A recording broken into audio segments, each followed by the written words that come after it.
Thanks everyone. Welcome to yet another episode of the Good Life Small Business Podcast. And today I have the honor of being joined by Tyler Schake, who is the owner of T&T Mobile Washing here in Kearney. And welcome Tyler. Thanks for joining us. Thank you for having me, Brian. So let's get started with some icebreakers here so that we can get to know you a little bit better. What is a book that you are reading or listening to? Listening counts around here. So what's a book that you're taking in right now?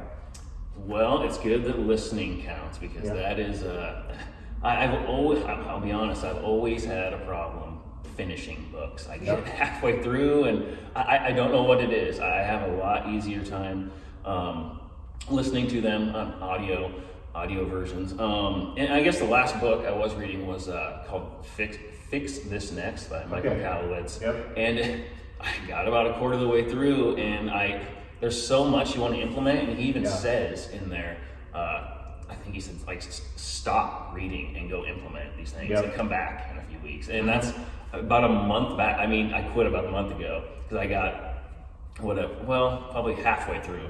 And I just have tried to implement so many of those things that I haven't gone back to it. So I'm in the middle of it, I guess. Yeah, that is a good book. So I'm kind of the same way. I try to listen the whole way through, and I would get to where I was doing something where I couldn't write it down or couldn't get back to a computer to look things up. I finally did go and he's got the analysis of like what you need to fix first. Mm-hmm. So I went and did that, but kind of get that figured out. But yeah, that's a good book. It's really a good book. He is also the author of Profit First, which is a good book as well. So, so how about podcasts? Are you listening to any, whether it's business podcasts or one that's maybe related a little bit more to your industry?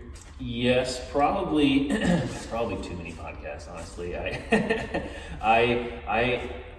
like to listen to them while I'm working sometimes, and you got to shut them off and just do your thing. And here I am saying this on a podcast, right, you know. But no, I just believe you can take in too much information sometimes, and it kind of whatever paralysis by over analysis. You can just kind of really start to think about too many things you need to implement. But yes, I mean I have about 4 or 5 I listen to. Quick Talk podcast by a guy named Josh Latimer. He had built like a 6-figure window cleaning business. I've had 7-figure window cleaning business. I mean, just a pretty big window cleaning business. Home Service Millionaire by a guy named Tommy Mello. He's like the biggest garage door company in North America. And then there's a couple new ones I've really been getting into by Andy Frisella, Real AF. I'll leave that up to you to decide what that means. All right. And his other one, MF CEO. So those are some pretty good ones. There's a lot of good motivation in there. So awesome. I haven't heard of any of those, and so that's part of the reason that I asked this question is I'm like you, I have a ton of podcasts on my list, but I probably don't listen to a third of them, but it's always good to get some new ones in there. So I always like hearing about new podcasts that are out there that we can listen to. Yes, so. and I wasn't saying, obviously, don't listen to podcasts. Right. I just say you can listen to you can take in too much information. That's one thing I believe these days. There's so much out there that you gotta sometimes execute. Right. So. You gotta kind of be in the mood to absorb the information you're getting. Yes, exactly. Exactly. So cool. Well, I guess let's just start wherever you want to as far as kind of how you got started with this adventure, T&T Mobile Washing, kind of what led you up to it, or just kind of tell us your journey about being a small business owner. Well, I guess growing up, I worked mostly on the farm for my brother, and just seeing how he was his own boss. I guess just growing up, that's just the type of people I was around. A lot of farmers who did, their own thing. A lot of people in the ag industry that did their own thing.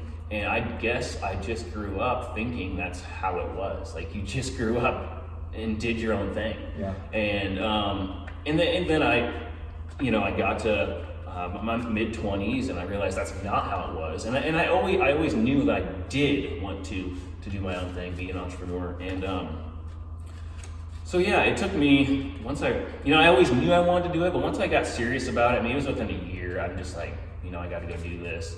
And So yeah, we only live once, and that was kind of my philosophy, and just go give it all you got. So yeah, awesome. So why mobile washing? Like, what drew you to this industry, or what? I guess, how did you get involved with this type? Because it's not something that you hear a lot about. I did before I met you. I didn't really know much about it. So how did you get drawn into this? On the farm, there's a lot of equipment, a lot of trucks, and whatnot, and that was kind of my job.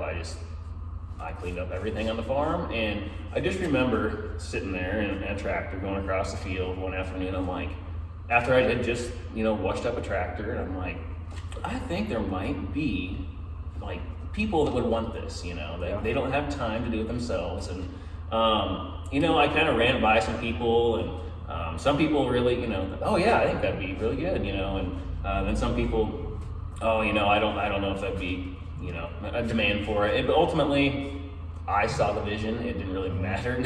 I thought I needed everybody else's, validation back then that this would work or something. But I saw the vision, and I still see the vision, and so I just started, I guess. That's awesome. Yeah, sometimes I think that we can listen to other people, and getting approval is a big deal, but when you still think that it can work, there's even 1,000 no's, you still want to give it a shot if you think it can work. So that's awesome. Yes, sir. So what's your favorite part about being a small business owner? I would just say the freedom of being able to build what you want. I feel like sometimes when you're, in a company or something, you can just be kind of limited and be told no, you can't do that. And I like the freedom to build the vision I seek. Because if I had to run my vision by other people, they would have told me no on this a long time ago. You know what I mean? So I would have. I would just say.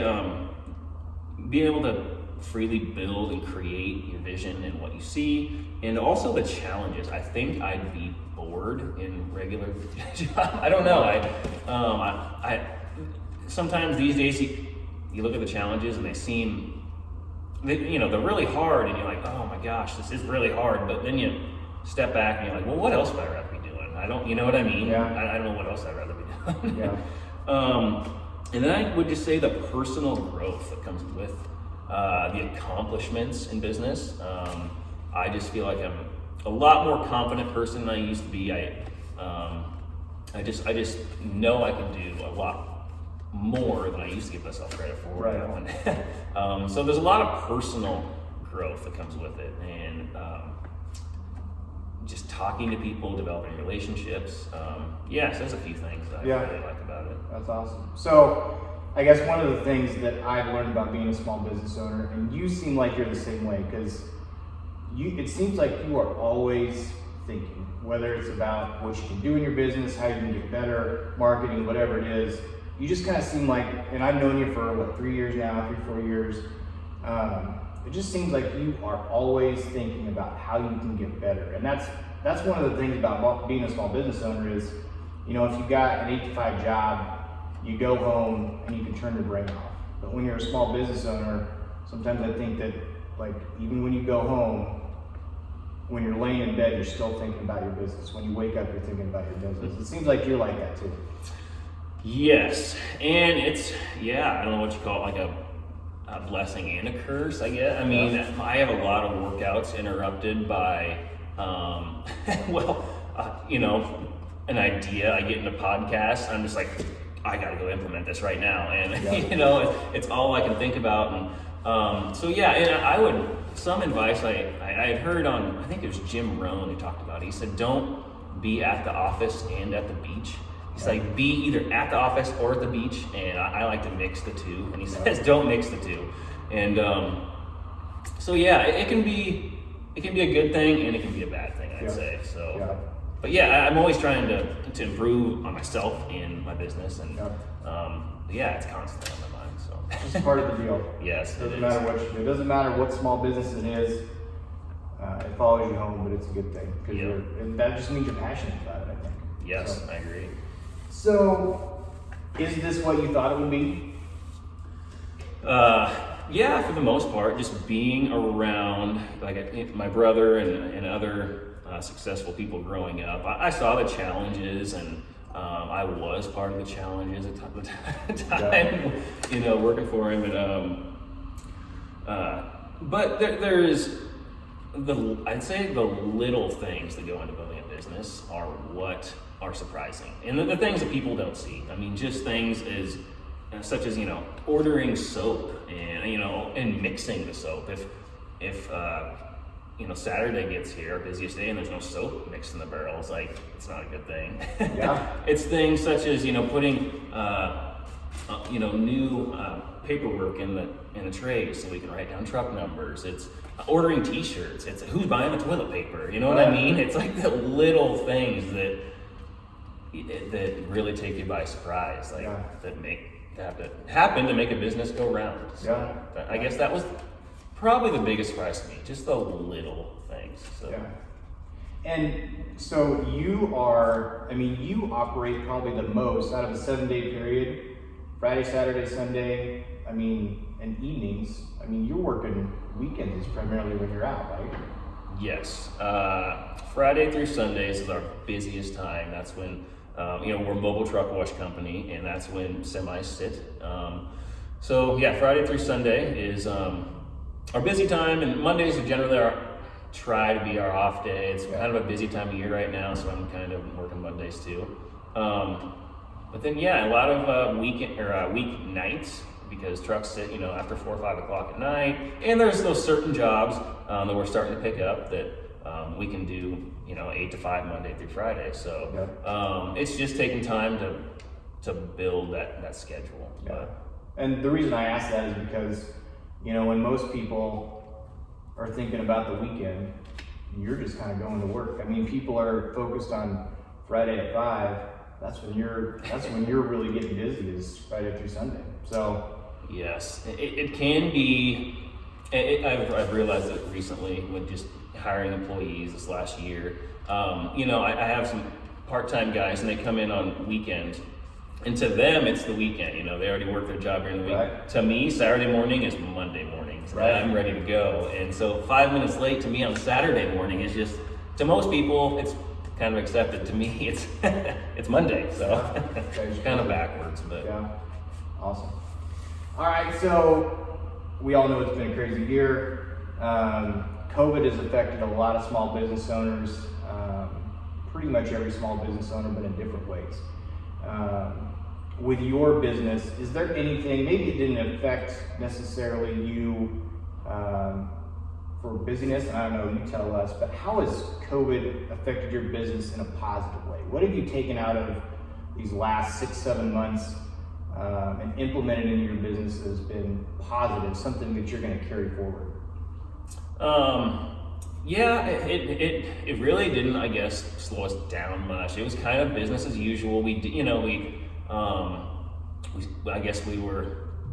Pickups might have got cleaned out a little bit more. There was hand sanitizer and everywhere you looked and every pickup and whatnot. So that was a positive, I guess, just to be a little more. We could all be a little more clean, I guess. Wash our hands a little more. But on the sales side, it couldn't obviously go into places, and that's a big part for our sales process is just going in and talking to people. Sure. So, but as far as a positive thing we took from it is, I guess we just did pick up.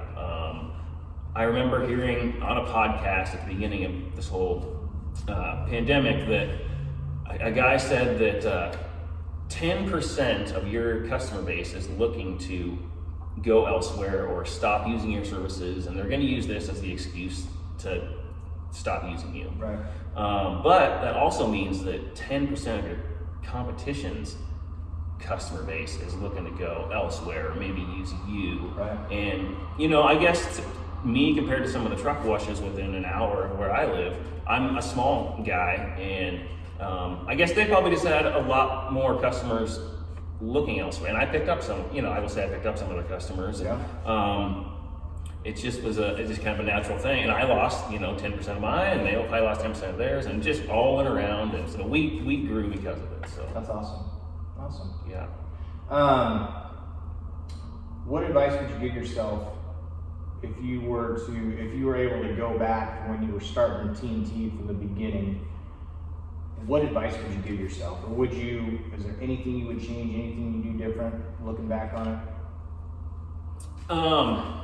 Yeah, I would say don't do everything yourself. I built my own website, my first website, or no, my second website. And, just things such as that. I'm not a website designer. It took way longer than it should. I probably could have been, doing something else better with my time. So yeah, don't do everything yourself. And I guess a better way to put it that I heard recently is when you have a problem in your business, don't ask how you can fix it. Ask who. Who can fix this? Who can give me the information to fix this? Who can, we can spend a lot of time sitting there scratching our head going, how am I going to fix this? And it takes 6 months to fix this, whatever problem it is. When if you just sought out professional help and maybe spent a few bucks, it would have took 2 weeks or whatever, So seek out help and just ask who, not how. So. Yeah, and that's legitimate because as a small business owner, obviously, your first priority is to earn income. And until you start earning that income, you have to figure out how you're going to cut costs and maybe what you're going to do on your own to, try to save on expenses. But I think that as you get into it, I guess what I realized is as you get into it, what you can do with your time is a lot more valuable. But when you're starting out and there's no money coming in yet, you're trying to figure out how you're going to do all this stuff and still make things go. So it's a delicate balance, but I would agree 100% with you. There's some things that I would do different. There's some people that I would reach out to and try to get help to give me more time to do other stuff. So that's awesome advice. So, all right. So last question. If someone came up to you and they said, "Hey Tyler, I'm thinking about starting a small business," whether it's what you do or any small business, what advice would you give them? Whatever it is, whatever you want to do, make sure you love it. Because I have had people, just recently contact me from other areas and say, "Hey, I'm thinking about starting up a mobile wash business like you have. Could I come see what you do and get tips and tricks and don'ts and do's and whatnot?" And I'd say, yeah, I say yes, that's fine. But before I do that, I say, make sure you're gonna love this. I don't know if I say go power wash something for every day for a week before. If you don't love it, it's just not gonna be worth it to you. I just happen to find what I love doing. I love doing mobile power. I love washing trucks. I love high pressure ball valves, engines, oil on my hands. I love it. If you don't love that, if you're just if it looks fun or if it looks like, whatever it looks like, at the end of the day, it's like swinging a hammer. It's like, I'd say roofing's harder. Right, yeah. It's like swinging a hammer. It's like scooping stalls. It's just like anything else. It's a job and it's work. It's physical. You're sore at the end of the day. So whatever it is, whatever you want to do, make sure you love it. Yeah. Or else it's just not going to be what you want. And also to reinvest. I guess in only my 4 short years in business, I've seen some people start out in business and they might make a little money and I think they go, "Oh, I'm gonna go buy 3 jet skis," or "I'm gonna lift my pickup," or whatever. And I don't recommend that. I personally like reinvesting my money. And I don't tell anybody what to do with the money. Buy whatever you want. But if you're gonna be a business owner, you gotta reinvest, and like I said, spend your money on whatever you want, but then when it comes time for your business to grow, you can't wonder why you can't grow it because you sucked all the life out of it. Right. Yeah. So that's just my couple bits, I guess, that I would recommend. Man, anybody who's listening to this, those 2 things are priceless because there's too much stress and time away from your family and worry and thought and everything that goes into starting a small business, if you don't love it, you will get burned out too fast and you will hate it. And so that's huge. You have to love what you do because there's so much that goes into it. There's so much that people don't see that make it harder than you think it's going to be. So absolutely, you have to love it. And I don't know, reinvesting in. So this has come up a couple of different times, but do you know how long it was before you actually started bringing home money from the business? And that's, you can share as much as you want there, but I think what people have told me is I didn't realize, I went a whole year before I brought home any money because I was reinvesting in the business. And I think that's the reason I ask that is because I don't think people understand you need to have 2 or 3 years saved up, or at least 1 or 2 years of income saved up, because you need to reinvest back in the business. Not forever. Maybe it's 2 or 3 years that you're reinvesting in the business and then you can start bringing some money home. But if you're going to grow and be better, you have to. Yeah, I would say. What was it? I would say it was about that year mark before we started taking any. Well, I would say right out of the gate, I paid the house payment. We were, like that was what I had to replace. I mean, a couple things. I had to be able to cover a couple things. Sure. The house payment was one, so that was one right out of the gate. I just knew I had to cover it. But we, it was probably a year before we started taking, really doing anything fun, doing anything like that. Right. And I guess I will just be honest and say I've always been very frugal and saved. And I guess when I started out, I was just, I don't know if you call it lucky, but just lucky enough to start out with a little money in the bank to be able to purchase some stuff. Because that's definitely, for what I do, it's definitely not cheap. I think a lot of people look at it and think it's cheap. You can go cheap, or you can have a pretty good initial investment.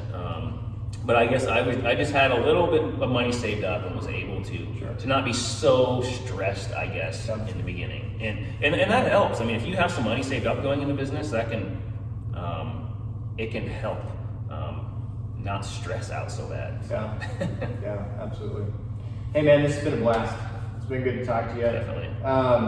Is there anything that you want to let everyone know more about T&T Mobile? Any promotion you got going on, or I guess just anyone that may be interested in you or your company, how they can find you as well? Yeah, not really promotions or anything. We're a growing company. We're always looking to take on more fleets. We're a mobile power washing company, but we really our niche and where we're heading is fleet washing. We do lots of trucks every month. We're always looking to take on more fleets, and we're actually looking to hire. So, anybody out there that wants to join a growing business, we're throwing an application and might be talking to you. So. Awesome, sounds good. And people can find you. What's your website? It is ttmobilewash.com. Okay, and we'll have a link to that. And then you're also on social media: Facebook, Instagram. Yep. Google. We're on all those platforms. Awesome. So. Look him up. He's got awesome before and after pictures. If you want to see his work, you can see it there. So awesome. Thanks, Tyler. Appreciate it, man. Yes, thank you, Brian. And if anybody needs a good insurance guy, Brian is your guy. He's my guy, and he's great. So I did not pay him to say that. No, he didn't. You're a good guy. So awesome. Thanks, man. Appreciate it. Yes, thank you.